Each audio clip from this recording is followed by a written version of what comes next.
আমার একটু সুস্থ করে দেন ভাই, আমি চলতে পারতেছি না। ব্যথার জন্য তো আমি তো রাত দিনে সুকুম যাইতে পারি না, এরকম ব্যথা। এখন ডাক্তার বলতেছে অপারেশন না হলে প্যারালাইসিস পুরো হয়ে যাবে। এখন আমার এই সমস্যার জন্য আমি কারো কাছে যাইতে পারি না, বলতে পারি না। আমার নাম মোহাম্মদ আলাউদ্দিন। আমি 2024 সালে 12 নভেম্বর গাছের কাজ করি, গাছের থেকে পড়ি আমার মেরুদণ্ড ভাঙি গেছে। দীর্ঘ আজকে 10 মাস আমার চিকিৎসা চলতে আছে।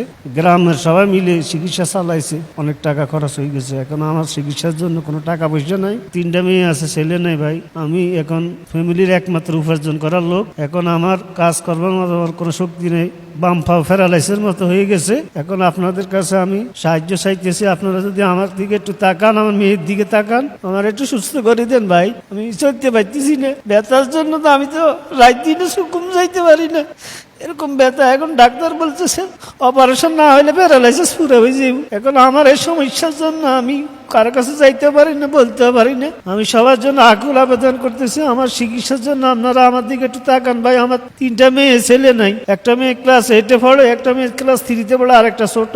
আমি ফ্যামিলির একমাত্র উপার্জনকারী। এখন আমি কোনো কাজকর্ম করতে পারতেছি না আজকে 10 মাস।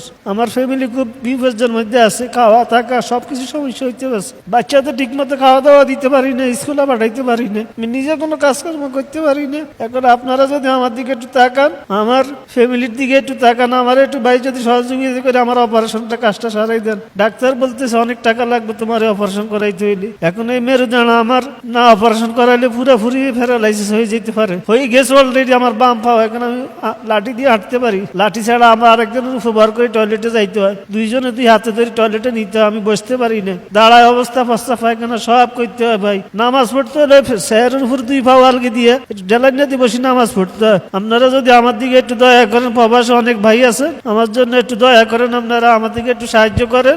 আমার বোনের জামাই আজকে দীর্ঘ 10 মাস আমার পিছিয়ে বহু দৌড়াইতেছে, গ্রামবাসী নিয়ে যা ফেরেছে তো আমার টাকা পয়সা সবই শেষ। আপনারা আমার দিকে একটু তাকান ভাই, আল্লাহ আপনাকে ভালো করবে, আপনাকে বিপদ মুক্ত করবো। আমার দিকে সবাই একটু তাকান, আমার ফ্যামিলির দিকে একটু তাকান, আমার একটু চিকিৎসা করে ভালো করে দেন, এটাই আমার আবেদন ভাই। আসসালামু আলাইকুম রহমতুল্লাহি ওয়া বারাকাতুহু। আশা করি সকলে ভালো আছেন, ইনশাল্লাহ আপনাদের দোয়া আমিও ভালো আছি। তবে আমরা যতই ভালো থাকি না কেন, আমাদের ভালো মন্দ অনুভব করতে পারি। যে রুগীকে নিয়ে কথা বলতেছি, আমার বড় শালক মোহাম্মদ আলাউদ্দিন, গ্রাম বিজুপুর, শাহরাস্তি, চাঁদপুর। সে গত 12 নভেম্বর 2024 সালে গাছ থেকে পড়ে এই পর্যন্ত চিকিৎসাধীন রয়েছেন। কখনো চিকিৎসা করাতে পারছি, কখনো পারি নাই। এ পর্যন্ত অনেক টাকা চলে গিয়েছে গ্রামবাসীর সহযোগিতা। ইনশাল্লাহ এখনো আপনাদের আশা রয়েছে, আপনারা সেই সহযোগিতার হাত বাড়িয়ে দিবেন। মেজর অপারেশন তার করতে হবে। গত 15 জুলাই তার অপারেশনের ডেট ছিল, কিন্তু আমরা তা করতে পারিনি। এখনো ইনশাল্লাহ আশা করি অপারেশন করতে পারবো যদি আপনাদের সহযোগিতাটা আমরা পাই। এলাকাবাসীও সহযোগিতা করেছেন। এই যে আমাদের ডাইনে বামে যারা উপস্থিত রয়েছেন তারাও সহযোগিতা করেছেন, ব্যক্তিগতভাবে করেছেন, সহযোগিতাও এনে দিয়েছেন। এখন শেষ কথা হলো, আপনারা যদি একটু মনকে উদার করে এগিয়ে আসেন, তাহলে এই চিকিৎসাটা সম্পূর্ণ করা যাবে।